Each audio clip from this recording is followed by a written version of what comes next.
Well, joining us now via Zoom is retired IDF Colonel Miri Eisen, a fellow at the International Institute for Counterterrorism. Always great to see you, Miri.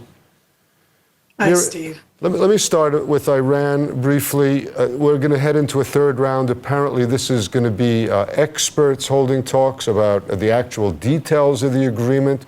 Looks like it's heading toward political solution rather than military. Is that how it's looking at the moment?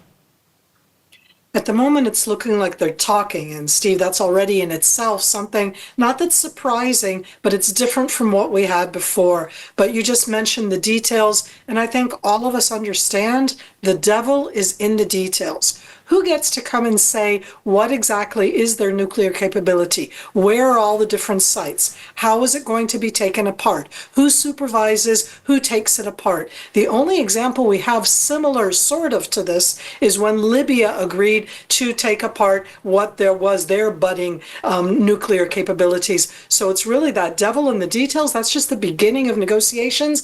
And the Iranians have built over these last, not just the last years since President Trump left the agreement in 2018, but even before that, when we were in the agreement, it wasn't clear what was supervised and what was not. So there's a lot of work to do when it comes to the details.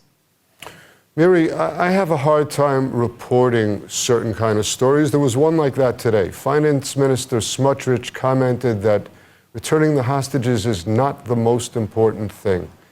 Is it not? I know for the 59 families and opinion polls show a vast swath of public think it is the most important thing. How do we jive those kind of comments with the public's views? I think that there's a gap. It's not a growing gap. I think it's been there for quite a long time between some of the people inside the government, and I am going to say some of them. It isn't all of them. At least in this case, one of the ministers in the government called out Minister Smotrich.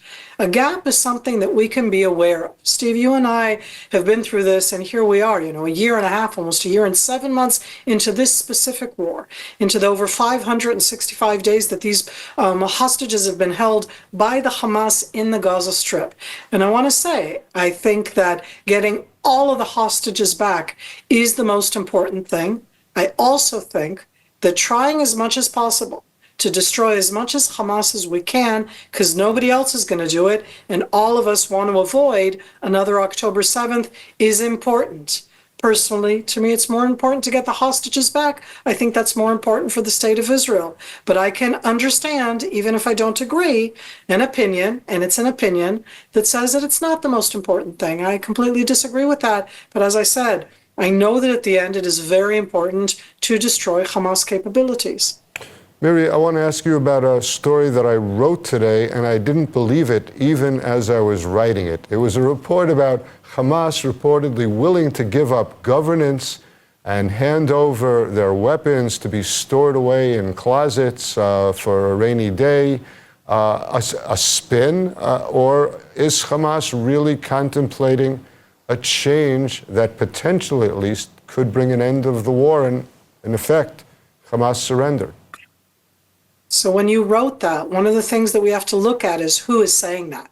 Is it actually the Hamas portion that hold the weapons? Who can at the end impose on the Hamas military branch, on the Azadin al-Qassam battalions and brigades, the ones who trained, who fought, who did October 7th, who continue to do that? They're not the ones who are willing to give up their weapons. There are lots of other Hamas leaders, because it isn't just one way of looking at Hamas. There are leaders who are in the religious sphere. There are leaders who live outside, the ones who are in either Qatar or in Turkey. And they're willing to make statements that even Hamas leaders inside the Gaza Strip who are not part of the military branch are willing to make. So yes, I absolutely believe that you can write about Hamas leaders who say such a thing. I don't think anybody can implement that. So it's not necessarily a spin, but it absolutely is something that cannot be implemented, similar in its own way, Steve, to exact same thing that's happening right now in Lebanon, in the different talks there also about taking Hezbollah's capabilities away. And on the one hand, you hear Lebanese saying that, and on the other hand, you have Hezbollah saying not going to happen. So I look at both of them and say nobody is going to disarm Hamas Sadly, I don't think anybody will disarm Hezbollah except for one place, and that's at the end. The Israeli Defense Forces, the IDF, and even we cannot disarm them completely. So we're still in the days of war and not yet in the days of peace. Miri Eisen, thank you so much for being with us. Thank you, Steve.